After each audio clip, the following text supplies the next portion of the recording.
NBA has no answer for the San Antonio Spurs. Yo, what's going on? It's your boy Cage, man. We back with another video. We back with another reaction.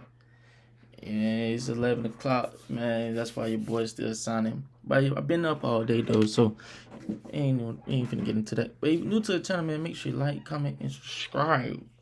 Comment what video you want to see next. The Spurs, man, I think they on the 12-game winning streak right now as we speak. So we finna get into it. We finna see what's going on. Wemby, he been balling, man. Wemby been balling. So yeah, man, let's get into this video, man. Let's go.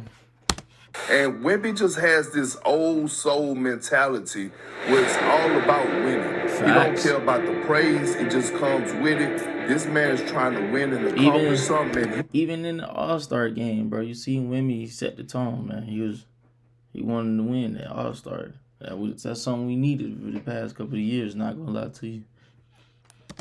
One of the best young leaders that we have in the game. The San Antonio Spurs just walked into Detroit against the team with the best record in the entire NBA and won by 11. Out to Castle. That was a good game. I was watching it too. And honestly, it wasn't even that close. 9 straight wins, a perfect 8-0 in February, and their last 4 wins by an average of 21 points. They're not just winning games, they're actually embarrassing teams. The Spurs were supposed to still be figuring things out. They were supposed to be a year or 2 away. The young team finding its legs. Oh my God, I can't wait. If they play OKC in the playoffs, bro, that's going to be a great series to watch. 2 young teams going at it. But the Spurs have been giving OKC run for their money, though. Win, all that stuff. But something has clicked in San Antonio this season that goes beyond Wembanyama being a generational talent. Because there are plenty of generational talents in this league who aren't winning like this. Anthony Edwards has been a generational talent. Luka's a generational talent. Having the guy isn't enough. You have to build the right thing around him.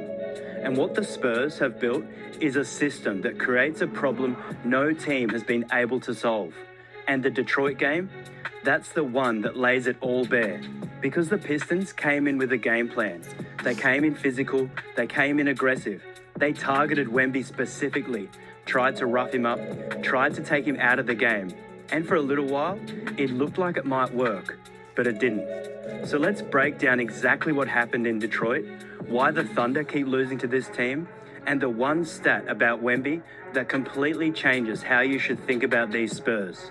All right, so let's set the scene. Spurs at Pistons. I feel like Wemby get more. Detroit is 42-13, the best record in basketball. This is the measuring stick game. If you want to call yourself a contender, you have to be able to go on the road and beat teams like this. And the Pistons clearly had a plan. From the opening tip, they were physical with Wembanyama. Body shots, hard contests, not giving him any easy looks. They were daring him to beat them as a scorer, and in the first half, his efficiency dipped. The numbers weren't great, and if you're a Pistons fan watching that first quarter, you're feeling pretty good about how the strategy went. But here's the problem though, and this is what makes the Spurs so terrifying. When you commit that much defensive attention to Wembanyama, when you're sending extra bodies at him, when you're loading up on his side of the floor, the rest of the court opens up, and the Spurs have guys who can make you pay for that. Real shooters, not guys who can hit an open 3 once in a while, guys who will bury you if you leave them alone. Devin Vassell went nuclear. 28 points, 7 threes. He was unconscious. Jeez. And the thing about Vassell is, he's not a streaky shooter who gets lucky sometimes. He's a legit scoring option. When teams help off him to deal with Wemby, they're leaving a guy who can put up 28 on you without breaking a sweat. Julian Champagnie added 17 with 5 threes of his own. Between the two of them, they went 9 for 12 from 3 in the first half alone. Dang. The Spurs as a team shot 45% from deep on the game. And Stephon Castle was finding driving lanes because Detroit was so focused on Wemby that the whole floor opened up for him too. And this is the part that should genuinely worry every team in the West. The Pistons executed their game plan well. They made life difficult for the best player on the floor, and they still lost by double digits. Because the harder you go at Wemby, the more space you create for everyone else. It's a trap. And right now, nobody has figured out how to avoid it. Now, there's a stat that really drives this home, and it's the one I think people need to pay more attention to. When Wembanyama is on the floor, opponents are taking 6% fewer shots at the rim and 3% fewer shots from mid-range. Both of those numbers land in the 95th percentile or higher in terms of individual defensive impact across the entire league. Think about what that means for a second. He's not just blocking shots when guys come into the paint, he's preventing them from even attempting those shots in the first place. And when your team survives off points in the paint and struggles from deep like Detroit, you have a serious problem on your hands. Teams are actively avoiding the rim when he's out there. They're settling for jumpers. They're pulling up from 18 feet because the alternative is driving into a 7'5" nightmare with an 8-foot wingspan who might send your shot into the 5th row. That's rim deterrence at a level we've basically never seen before. Guys like Rudy Gobert change the way teams attack the paint, but Wemby does what Gobert does defensively while also being someone you have to game plan for on offense. You can't just sag off him and pack the paint like teams did with Gobert, because Wemby will step out and shoot a 3 in your face. So the offensive equation becomes impossible. You can't guard Wemby without helping, and you can't help without leaving a shooter open. Pick your poison. Double him in the post. Vassell is spotting up. Send an extra body on the drive. Champagny is wide open in the corner. Stay home on the shooters? Cool. Now it's 1-on-1 with Wembanyama, and good luck with that. Vassell's 28-point explosion wasn't a fluke. It was the logical outcome of a defense that was too focused on stopping Wembanyama. And here's the part that shows you how smart Wemby is. In the 4th quarter, when the Pistons were still throwing bodies at him, he stopped forcing it. He became a facilitator, started finding cutters, kicking out the shooters, using his gravity to create for everyone else while still anchoring the defense. He finished with 21 points, 17 rebounds, and 6 blocks. On a night where his shot wasn't falling the way it usually does, he still dominated the game on both ends. Rebounds, 6 blocks. And that's what makes him different from other young stars. He doesn't need to score 35 to control the outcome. His presence alone changes the math for everyone on the floor. And the Spurs have built their entire offense around this exact dynamic, and teams keep walking into it. But here's the thing. The shooting barrage was only half the story. Because what San Antonio did on the defensive end might be even more impressive. And the guy responsible for it, the reigning Rookie of the Year, Stephon Castle. Everybody knows about Wemby's defense. 17 rebounds, 6 blocks against Detroit. Yeah, that's absurd. He's leading the league in blocks and is a legit Defensive Player of the Year candidate. We know all of that. But the Spurs held the Pistons to just 37.7% from the field. That's Detroit's worst shooting performance of the entire season. And the reason for that goes way beyond Wemby. Stephon Castle. Castle drew the assignment of guarding Cade Cunningham. Now, think about that for a second. Cade is an all-star and is in MVP caliber form. He's been the best player on the team with the best record in basketball. He's the engine that makes everything go in Detroit. And Castle absolutely smothered him. Watch this play here. Castle blocks Cade on one end, recovers the ball, 16 points takes it the full length of the floor, takes it down the lane, and finishes through contact for the and one. Cade finished with 16 points on 5 for 26 shooting. That's a 19% clip from an all-star in his own building. Castle's length, his motor, the way he stays attached to his man through screens and switches, it was suffocating. Cunningham couldn't create any separation, couldn't find a rhythm all night. You could see the frustration building as the game went on, and the beautiful thing about Castle is he's doing this in his 2nd year. He's 21 years old and he's shutting down all-stars. That is not normal. Oh, and he also dished out 11 assists. So it's not like he was just out there playing defense and contributing nothing on offense. He was running the show, making plays for teammates and locking up the other team's best player all at the same time. That kind of two-way impact from a young guard is incredibly rare. And this is where the Spurs' defensive structure becomes really scary. Because the way Mitch Johnson and his coaching staff has set things up, it's a 2-layer system. You've got Castle and the perimeter guys applying intense pressure on the ball. They're getting into guys, making every dribble hard, taking away clean looks. And the reason they can be that aggressive is because they know if their man gets past them, Wembanyama is sitting back there waiting. Yep. He turns aggressive perimeter defense from risky into suffocating, because even if you beat your man off the dribble, you're running into a 7'5" shot blocker at the rim. And the numbers back it up. 3rd in the NBA in defensive rating, 2nd in defensive rebounding percentage. This isn't a team that just gets by on talent alone. There's a real defensive identity here, and it's rooted in the same principles that made the Spurs a dynasty for 2 decades. Different players, same DNA. Castle is making a real case for all defensive team, and he's only going to get better. Pair that development with Wemby anchoring the paint, and this defense has the kind of ceiling that wins championships.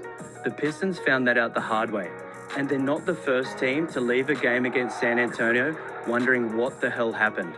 So the Spurs can shoot you out of the gym, they can lock you down defensively. That's already a nightmare matchup. But there's a third layer to this team that might be the scariest part of all, and it showed up every single time they faced the defending champions. Look, beating Detroit on the road is a statement win, no question. But if you want to know whether a team is built for the playoffs, you need to see consistency against elite competition. And the Spurs season series against Oklahoma City is where this goes from impressive to genuinely alarming for the rest of the league. 4 wins in 5 games against the reigning champs. And the biggest one, the one that really announced the Spurs to the basketball world, came in the NBA Cup semi-finals back in December. OKC had won 16 straight. They looked untouchable. They've been giving OKC run for their money, man. That's why I say I can't wait till the playoffs comes. If they play in the series, bro, oh my God, that's gonna be a great. Hang with them. The Thunder were on the kind of run where people were already penciling them in for a repeat championship, and the Spurs beat them 111-109 in a game that went down to the wire. They didn't sleepwalk into it either. They controlled it for long stretches, took OC's best punches, and made the plays down the stretch when it mattered most.